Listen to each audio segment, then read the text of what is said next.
We'll hear argument next this morning in Case 15-1248, McLane Company versus the EEOC. Ms. Hope? Mr. Chief Justice, and may it please the Court, the language and structure of the statutory scheme, the tradition of appellate review, and the sound administration of justice all counsel in favor of reviewing EEOC subpoena enforcement decisions for abuse of discretion. First, under the statutory scheme, the EEOC's investigative authority is not plenary like other agencies, but is cabined by the statutory limit of relevance to the charge under investigation, as this Court said in Shell Oil. Because this inquiry is extraordinarily contextualized, the district court's fact-intensive determinations should be reviewed under a unitary abuse of discretion standard, as this Court has held. Second, the tradition of deferential appellate review is robust, not only for administrative subpoenas, but also for close analogs, such as search warrants and grand jury subpoenas. Third, the district court is the judicial actor best positioned to decide the issue for any number of reasons that this Court articulated in Pierce and is applied in subsequent cases. The fact-intensive and context-sensitive nature of the inquiry. The case is Pierce, you mentioned. Rule 11 is another.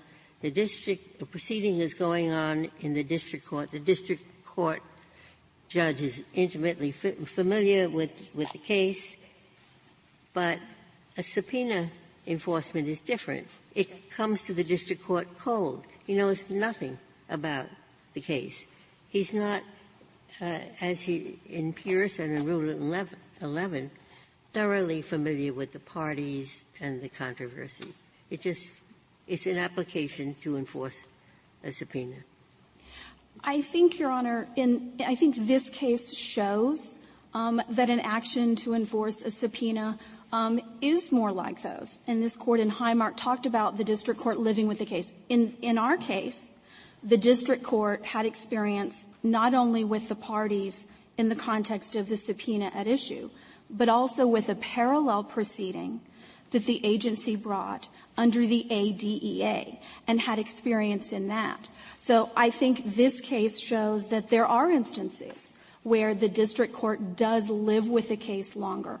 But even if that were not so, Justice Ginsburg, I think the other factors in Pierce and Kuhn and Cooter and Gell and the other cases that this Court has articulated and put meat on the Pierce factors, I think perhaps the most important is the fact-sensitive, context-sensitive nature, which I think is very much like the other inquiries that Your Honor Why are we presented with a fact-sensitive, leading facts, multifarious facts?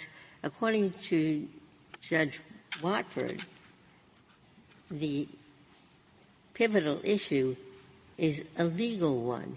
That is, what does relevance mean within the context of the EEOC's investigatory authority? He treated that as a question of law. What is the scope of relevance? Your Honor, I think the answer to that question lies in what is, I think, critical here, both with respect to the proper standard of review and the ultimate resolution. And that is, in this case, relevance is determined not in the abstract, but in relation to the charge under investigation.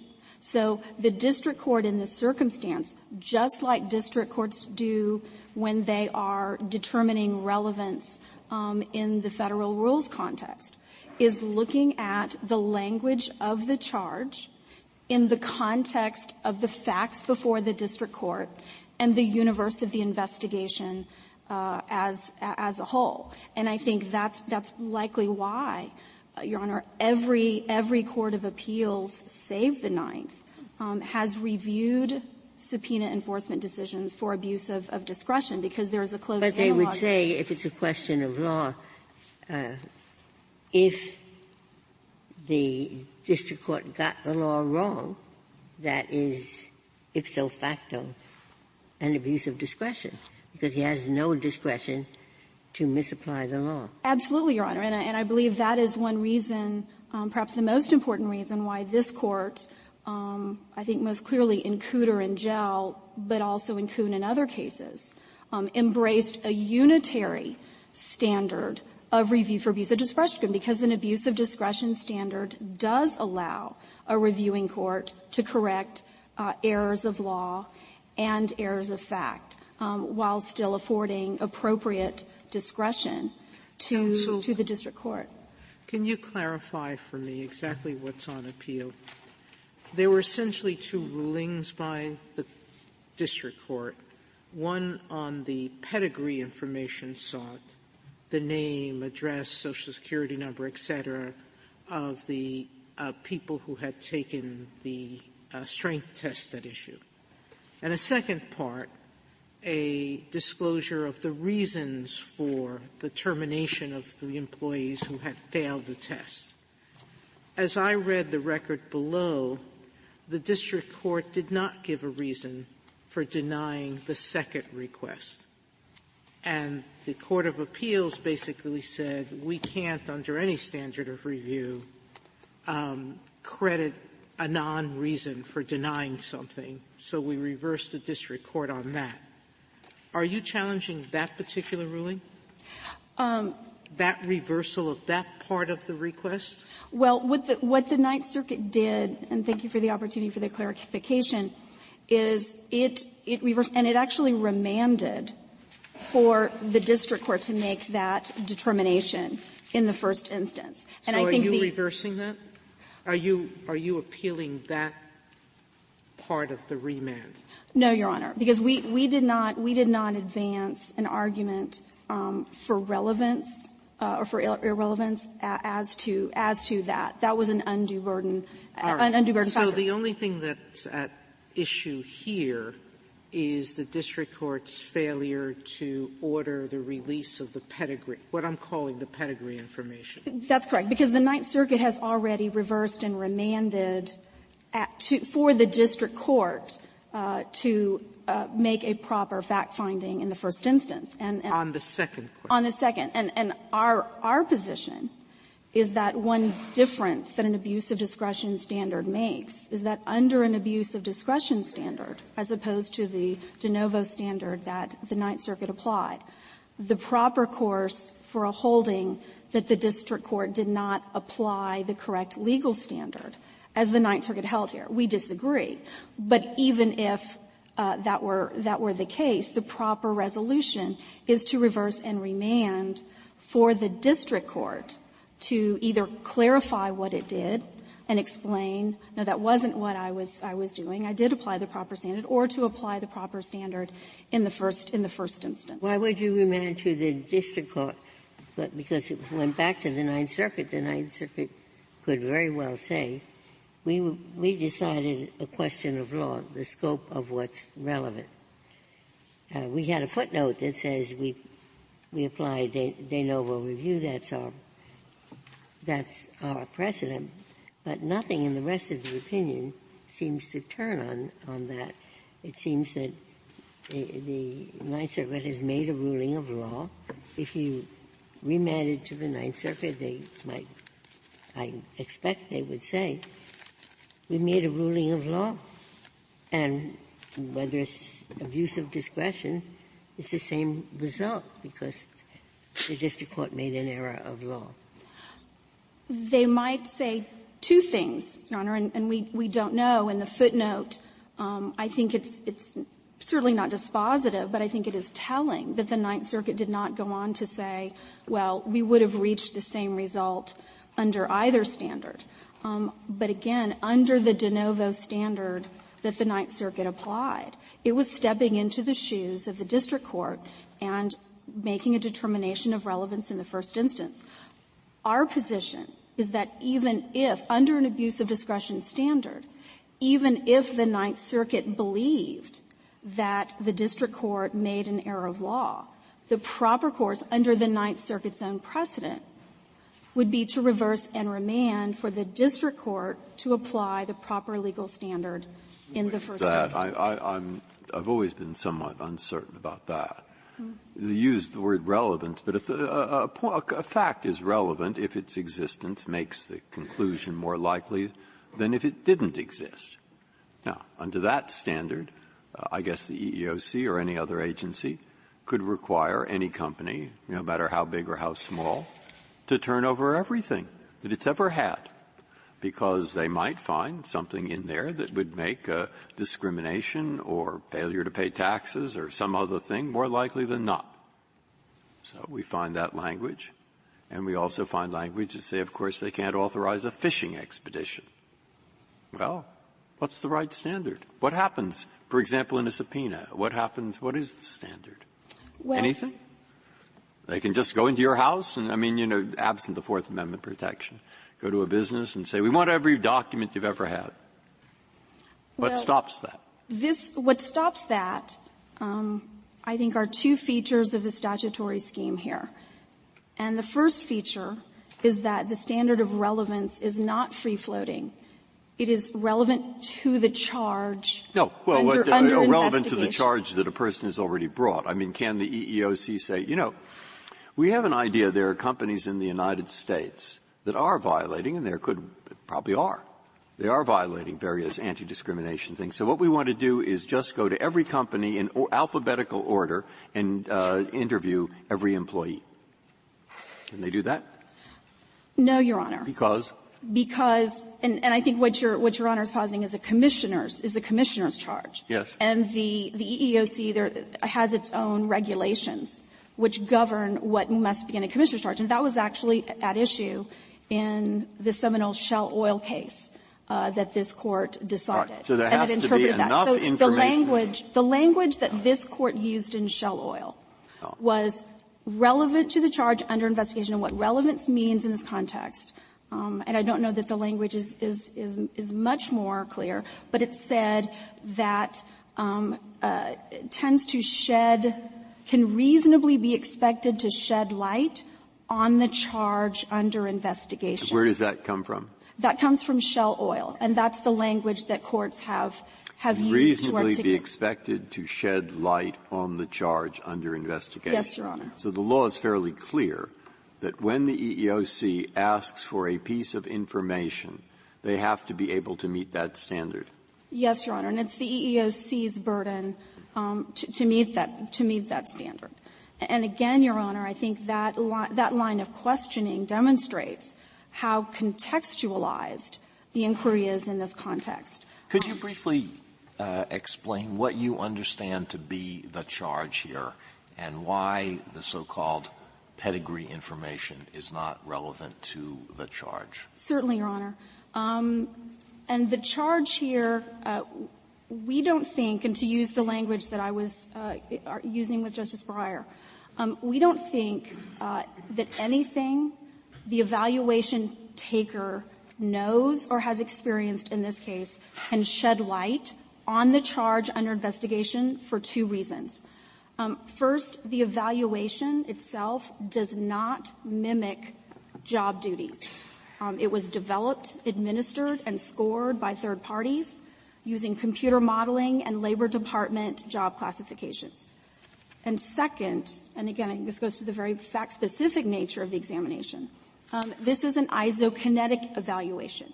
It's taken on a machine, like an exercise machine, that measures resistance, range of motion, and speed. And it provides resistance equal to the force that you generate. All that may be so, but how do you answer Judge Watt for a simple point? And if you're dealing with a test, and both men and women have failed it, well, you want to ask the test taker what happened after you failed the test, but you kept on the job? And the same question, to put that question to men and women. If it turns out that the men who failed the test are sometimes kept on, but all the women who failed the test are discharged, that would certainly support the claim of gender-based discrimination. And, Your Honor, in this case, McLane voluntarily provided all of the information with respect to, at that time, the over 14,000 evaluation takers. Except to no allow name, so there's no way that the EEOC could contact these people and ask the question that Judge Watford posed. So you flunked the test. What happened to you after?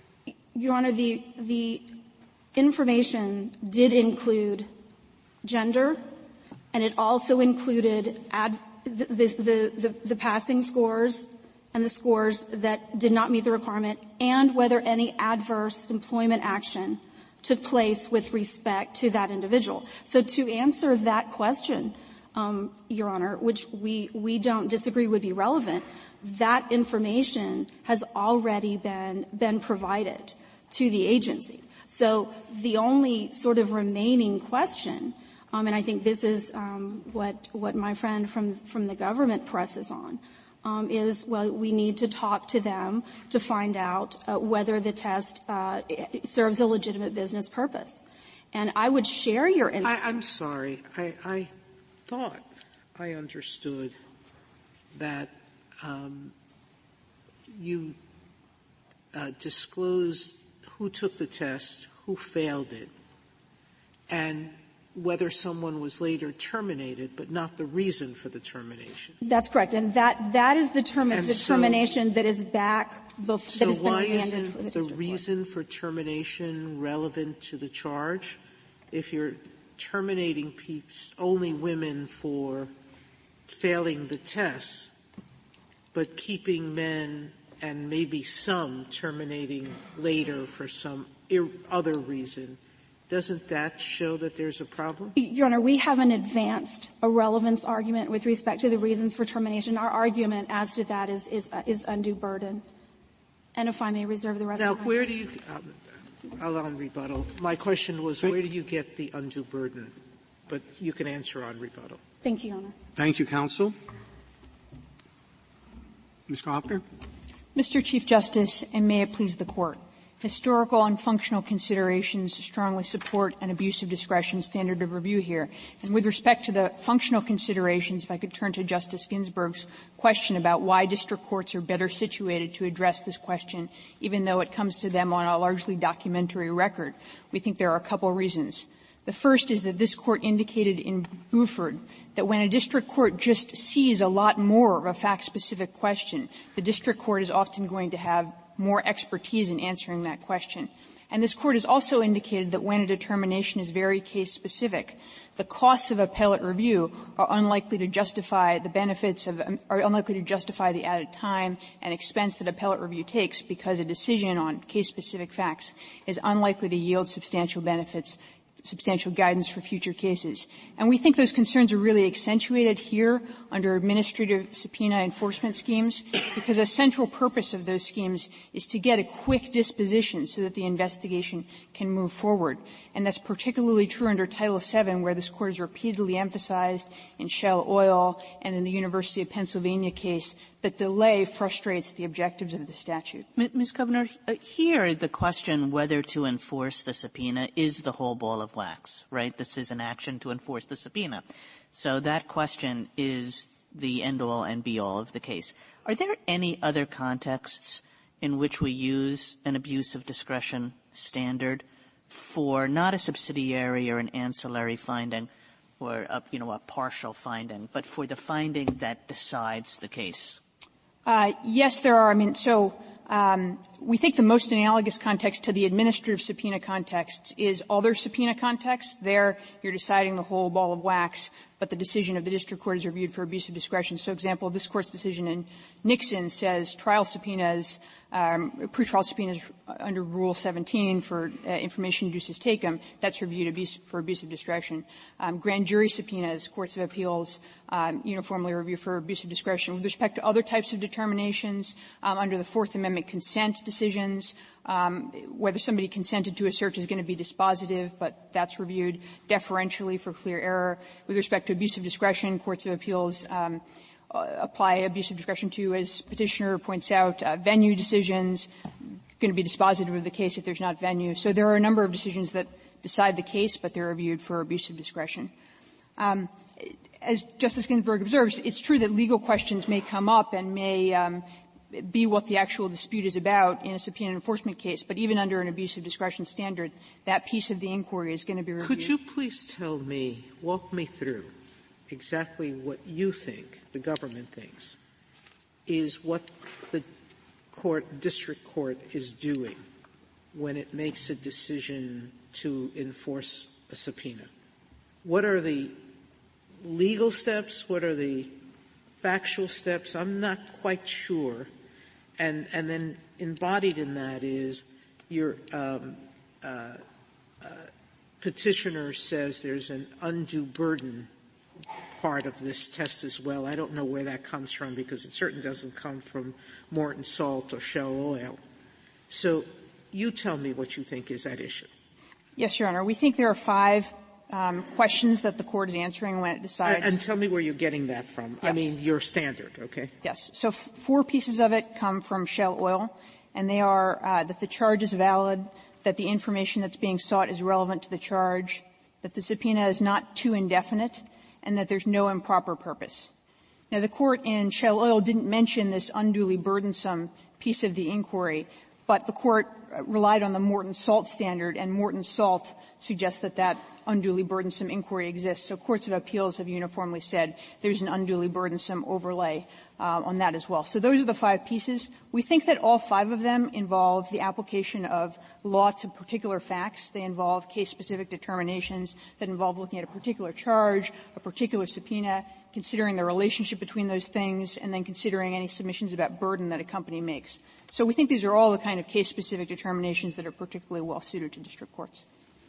And if I could turn to the second piece of the case, the Court certainly has discretion to just address the standard of review question and then remand, but we think it's entirely appropriate here to simply affirm the decision of the Court of Appeals because we think this is a relatively straightforward relevance question where the district court just made a legal error in not applying the test that Justice Breyer is a question of could this information shed light on the charge, but instead demanding more, demanding that essentially there be a necessity for the information, and that's just not the right legal test. And as the Court of Appeals indicated — Could you explain to us your view of how this information, the names of the test takers, will shed light on the charge? Yes. So we think there are two ways. The first has to do with disparate impact, and the second has to do with disparate treatment. Maybe I'll take the second one first. As Your Honor observed, as Judge Watford said, in order to figure out whether disparate treatment occurred here, you need to talk to test takers and see whether male and female test takers were treated the same. And if I could just clarify why the existing record doesn't shed light on that, you can see at page 33A of the petition appendix what the district court ordered to be turned over, and it's whether an adverse employment action was taken within 60 days. But what we don't have is, was that action termination, which is the action that occurred here, and what was the reasons for the termination? And the company's there's obviously litigation ongoing, but the company says that turning that over would be an undue burden. So in order to figure out what happened with these applicants, we really do need to talk to the applicants and the test takers. Why? Well, that's the part I don't understand. I mean, there's a woman who says, I took a test, physical, and I failed it. Period. And she was terminated. She doesn't say that they're treating women more harshly. She doesn't say that this isn't a qualified reason. Well, okay? So you could have that every day of the week. People are terminated for failing tests, and they could come in and complain.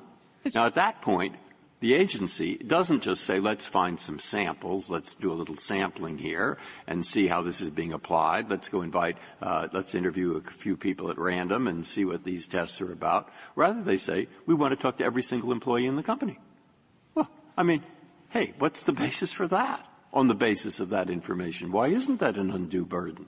Well, yeah. So I think there are two pieces. One is it relevant, and the second is it an undue burden. With respect to whether it's relevant, I think if you look at page 39 of our brief, this Court has said time and again. Of course, it's always relevant when anyone complains about anything to go and see if really there's something suspicious going on by interviewing every single employee, even if there are 500,000 employees.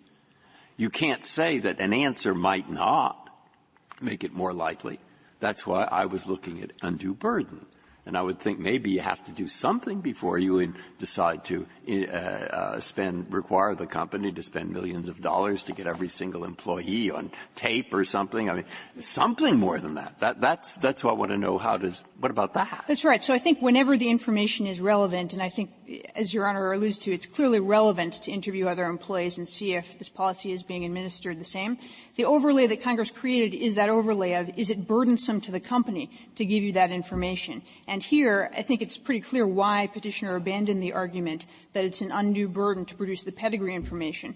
The names and the Social Security numbers of these individuals were already in the records that the company had of the tests. The company stripped out that information. It went to added burden to not provide us with the information to identify these people by name and Social Security numbers. Additional information like addresses was also already in company databases with respect to all the people who were employed by the company. So I was just saying, counsel, there is a bit of tension between your position that abuse of discretion is the appropriate standard because the district court is more familiar with the proceedings and all that, and that we should, make a ruling on whether there was an abuse of discretion as a matter of law without any intervening review. Well, we think that in the narrower class of cases where the decision rested on an actual legal error and where it's clear what the appropriate relevance determination is, it's appropriate then for a court of appeals, or in this case, this court. Well, a relevance determination is something that is pretty fact-intensive. That's right, but we think that this is actually a relatively clear case for the reasons that the Court of Appeals set out. We're seeking the basic. I suppose I'm left at the moment. I'll go back and read it. I just don't know. It's something when I read this struck me is I haven't seen something like this where all that happened was somebody come in one place and says, I took a test and failed it. And then they start to interview everybody in the whole company. I mean, hundreds, thousands. I mean, something struck me as odd about that. So when the district judge then said this is an undue burden or they can't do it, they have to have more than this, I was reluctant to say this is an abuse of discretion, even though he thinks, it's the right thing to do. I mean, that's what judges are there for in the district courts. So with respect to the geographic scope, Your Honor, I think it's really important that we didn't initially seek this information with respect to the entire company. We sought information that was limited to information about the test that was complained about at the particular facility in question in Goodyear, Arizona, where this person was employed. It's only when the company came in and said, our defense here, our explanation is, we have a nationwide policy, and we are using this test in all of our facilities, that we sought information in a broader geographic scope. And if I could just touch on the one other reason why this information is relevant, it's with respect to a disparate impact theory. The crucial question under a disparate impact theory in this case is likely to be, is this practice justified by business necessity? And in order to know that, you have to know whether this strength test, which seems to be exerting a substantial disparate impact on male and female employees, is actually representing the skills that you need in order to perform these jobs. Because if this is a strength test that doesn't correlate to the work that you have to perform as an employee, then it's not justified by business necessity. And interviewing people who actually do these jobs is a way to determine that. Could you say a little bit, Ms. Kovner, about how it is that you're persuaded that this Court did make a legal determination that was affecting its judgment as opposed to maybe using some careless words, but was really making a relevancy determination? Yes, Your Honor. So I think the key portion of the district court's opinion is on page 29 to 30 of the petition appendix. And what the court says is, I'm not persuaded that this is relevant, and the reason why I'm not persuaded this is relevant is because there's an additional step that the agency could take to investigate whether this charge is discriminatory first, and that's to conduct a statistical analysis and use statistical information to shed light on the charge. So we think that's just an incorrect understanding of relevance. It's a necessity test, and this Court has pretty clearly rejected the necessity test. It's not the test in Shell Oil. It's a test that this Court rejected in the University of Pennsylvania, where the petitioner there was looking for a much narrower necessity test, and the Court said that's not just what the statute authorizes. If there are no further questions, thank you. Thank you, counsel.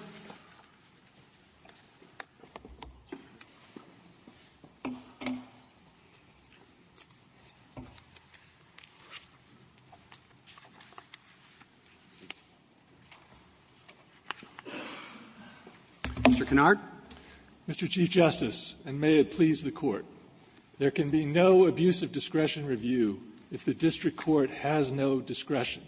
Congress vested the EEOC, not the district court, with the discretion to determine if particular evidence is relevant to the charge. That discretion cannot reside in two places. The D.C. Circuit said it best. Where deference is owed to the agency, including in the application of law to fact, it is, quote, analytically impossible, unquote, for the Court of Appeals to defer to the district court if the district court disagrees with the agency. That case is not cited in our brief. I did supply the parties with a copy. It's Novicki versus Cook, 946 F. 2nd, 938, 1991. And why is the party's double discretion theory analytically impossible? So the government says, with regard to relevance, that the district court must enforce the subpoena unless the EEOC is obviously wrong, and the Court of Appeals must uphold that determination absent an abuse of discretion, i.e., the district court must be obviously wrong in holding that the EEOC is or is not obviously wrong. That framework is not only illogical, it's unworkable. If the district court disagrees with the EEOC and the Court of Appeals must defer to the district court's putative discretion, then the Court of Appeals denies the EEOC the full measure of its discretion. Conversely, if the district court upholds the subpoena, then the Court of Appeals gives excessive deference to the EEOC. It cannot reverse simply because the EEOC is obviously wrong. It's only if both the EEOC and the district court are obviously wrong. Congress did not adopt that scheme. Instead, Congress prescribed a standard that denies discretion to the district court. Section 6 of the APA provides that the district court shall sustain an agency subpoena if it is in accordance with law. That is typical judicial review, where the courts, district and appellate, police the lines in which the agency must operate. I'll look up the cases, but in an evidentiary case, civil case or a criminal case, a question of relevance, I suppose at the end of the day relevance is a legal matter. But don't we give substantial deference to the trial court in order to administer the trial in an orderly way and so on? Don't we give substantial deference to their relevance ruling? And how is that applicable here or inapplicable? It's applicable, and it supports my position about double discretion. Relevance is a judgment about the relationship of certain evidence to a claim. And because it's a judgment of relationship, there always is, in the primary decision maker, some discretionary judgment about how to apply the legal standard. In discovery and trial evidence, that primary decision maker is the trial court, and therefore its determinations of relevance are reviewed for abuse of discretion. In this context, the primary decision maker, the one with discretion, is the EEOC. And so it is its discretion that is reviewed simply for whether or not it has crossed the legal lines. A district court does not have discretion to tell an independent branch of government conducting an investigation, you can't have that evidence. It can simply refuse to enforce an illegal subpoena. And two-stage review under the APA. I'm sorry, why isn't that telling them they can't have that evidence? It's telling them because they're drawing the legal line and saying you can't cross that line. That's different from exercising discretion about whether evidence is relevant. That discretion belongs wholly to the EEOC. Well, if the line depends on relevance, it's exactly the same thing as telling them whether it's relevant or not. Well, that's why the courts have adopted a standard of obviously wrong. Obviously wrong is not a discretionary determination.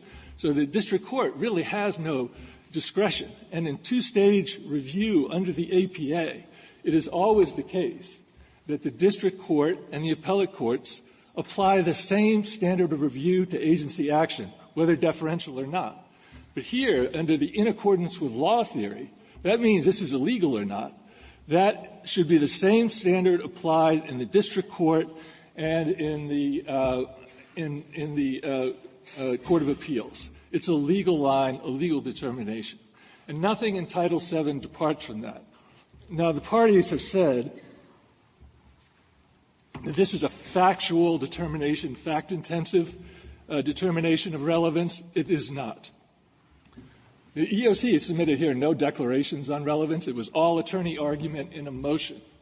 And the reason is that relevance is a conceptual, especially in the agency subpoena context, is a conceptual determination of the relationship to the charge of a category of evidence of unknown content. And so it is not making a factual determination from evidence. It's a legal theory of the potential value of the evidence to the EEOC. What about the nature of the charge? The contours of the charge, isn't that factual? No, that's legal. I think that it's looked the contours of the charge in a particular case is a legal question? Absolutely. You cannot look at extrinsic evidence. It's just analyzing the text of the charge. And I think the courts are fairly consistent on that. What about the burden on the other party? It would seem to me that the district court would have a considerable degree of familiarity with the nature of the defendant's operations, how burdensome it is, in light of what they've produced so far. And that's an analytically separate inquiry. That's the Fourth Amendment inquiry, Justice Sotomayor. You asked, and we quote, it's the Donovan case says that the undue burden is part of the Fourth Amendment requirement. I mean, she said Morton Salt and Morton Salt is it doesn't have to be constitutional. I would think. Regardless, I think that's something of a red herring. I don't think an agency, even if it's constitutional, can impose undue burdens. I can't imagine law to the contrary. So isn't that, what about the question was asked? Well, respectfully, Your Honor, I think that's not true. All right. Okay. Is the answer just that, well, that's constitutional, therefore it doesn't count or whatever? Well, do you have any other answer? Well, it's constitutional, and constitutional should be de novo. But my point is that Congress has said the EEOC shall have access to this evidence on two conditions, neither of which have anything to do with burden. All right. So in other words, in your view, the law is that an agency, when somebody complains about anything, can go and ask if that's anywhere in the agency, anywhere in the company, and ask every single employee and require them to spend millions of dollars, because after all, it is relevant. Is that the No, there's a Fourth Amendment limitation on that, Your Honor. Fourth Amendment, let's take, I mean, there's some places don't. Fourth Amendment, and therefore the court has to review it. Well, that's right. And the Fourth Amendment determinations are de novo. This I court see how we do it, frankly. I mean, there are thousands of district courts. They hear these things at length. We don't have the time to do all that. We're looking at a cold record. They have the lawyers in front of them. The lawyers can explain what went on at the agency, and they can take their time. Well, you, unfortunately for us, because you wrote an excellent brief, will only have about 20 minutes or so. And so, do you see the difference? Well, to be clear, Your Honor, the fact question of what the burden is reviewed for clear error, just like in Ornelas historical fact questions. And by the way, that's minimal proof. It's just the cost in terms of staff or resources to produce the information and what's the effect on operations or finances of the company. The point there is that the court would take the finding as given for clear error. But the constitutional rule is this excessive? Is it constitutionally excessive, relevant to the public purpose? And like all constitutional excessiveness determinations under Bashakajian or Cooper Industries, that's de novo. The other elements of the Fourth Amendment claim, improper purpose, this court said in Clark, that's a question of law. And then specificity of the subpoena, that's a question of law. There is no constitutional issue decided here, but relevance has been decided. And I would only point out— I'm sorry. Under 401, which is a discovery rule, we review that for relevance, for abuse of discretion. Yes. Why is that any different here than it is under Rule 401? Because the district court is the initial decision maker in determining relevance, because relevance is inherently a discretionary judgment about the relationship of evidence to a claim. There always will be, with the primary decision maker, discretion. But it's the EEOC that has that discretion here. So if we so you don't have a problem in saying that it's within the discretion of the district court reviewing the EEOC to decide relevancy? No, I'm saying— And it's only the Court of Appeals, then, who has to review it as a matter of law? No, I'm sorry. I'm sorry that I wasn't clear.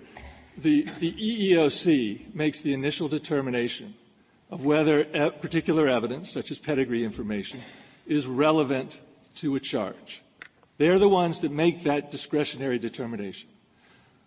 But discretion can only reside in one place. And when it comes up but to the... It doesn't under 401. Under 401, it resides both in the district court and in the Court of Appeals as an abuse of discretion standard of review. No, the Court of Appeals, as I understand it, the district court has discretion, will rule it relevant or not, and the Court of Appeals will say, is that an abuse of discretion, right? And it's notable here that Congress actually denied abuse of discretion review to the district court. It didn't use the Section 10E arbitrary and capriciousness, abuse of discretion, or in accordance with law. It limited the district court's inquiry for subpoena enforcement to whether it was in accordance with law. And the legislative history is quite clear that they did it so that they wouldn't revisit the discretionary determinations of the district court. You're only preventing illegal action. And that's why in two-stage review, a district court always applies the same standard as the Court of Appeals in review of agency action. Mr. Kennard, do you think that your whole argument might be taking the words abuse of discretion a bit too literally? In other words, your idea is that you can never use that term unless there is some discretion, some real choice. Right. And, it might be that sometimes we use that term when that's not really true, but what we just mean to say is that a certain amount of deference should be given because we're at the right institution to make a particular kind of judgment. Right. Well, I think if you're looking to institutional, first of all, I think there has to be discretion to be abuse of discretion. I think there has to be.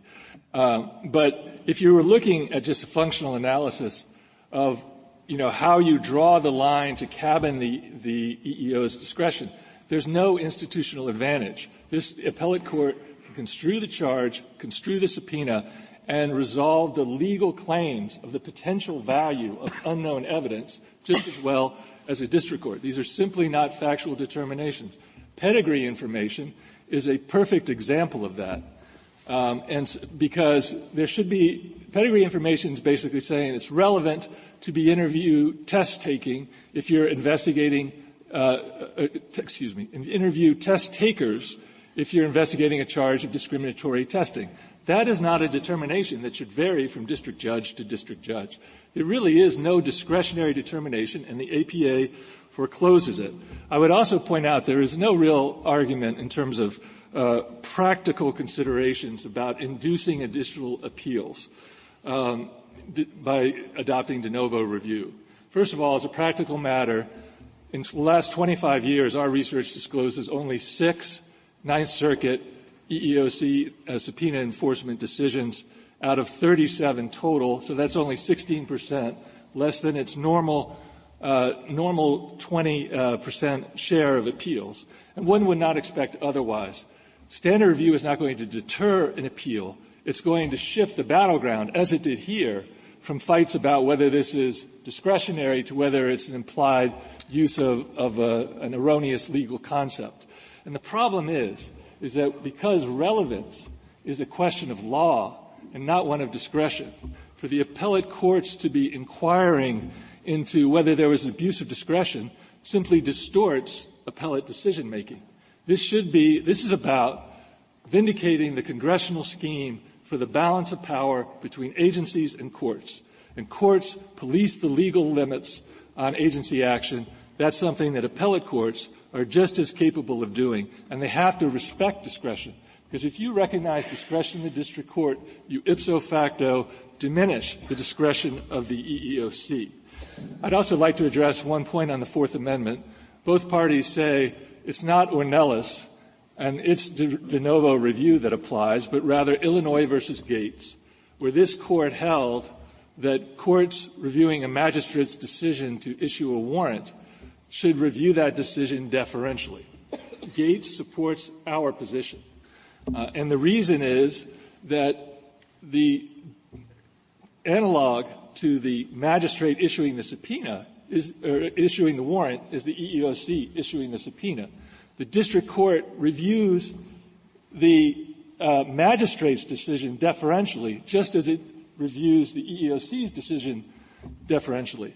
But on appeal, the Court of Appeals applies the same deferential gate standard to the magistrate as the district court, meaning that it engages in de novo review of the district court's decision. So I am aware of no support either in the Fourth Amendment or in administrative law for this idea of double discretion or double deference. This would be the first time that a district court would be given deference over Fourth Amendment considerations, and where the Court of Appeals is enjoined to give deference both to the district court and the Court of Appeals. I think that simply destroys appellate decision-making, deprives of it any coherence, and this Court should affirm the Court of Appeals. Thank you. Thank you, Mr. Kinnaird. Ms. Ho, you have 3 minutes remaining. Thank you, Mr. Chief Justice. If I may make one point and then Justice Sotomayor respond to your question. I heard both my friend Mr. Kinnaird and my friend from the government make very categorical, absolutist statements about cases that involve testing, and the cases that involve testing, pedigree information, will always be relevant. I think this is a case that shows that facts matter. And we don't dispute that in a case where you have a test that mimics job duties or involves subjectivity, perhaps talking to people would shed light on the charge under investigation. But in this case, this evaluation that is at issue, talking to people simply can't shed light on it because it doesn't mimic job duties, and everyone experiences the test the same way. So I think that underscores the importance. I don't follow that. I still, going back to what Judge Watford said, he said, we don't know why these people were terminated. Just the information given was maybe they were terminated for a reason having nothing to do with flunking the test. But what the Ninth Circuit said must be responded to is,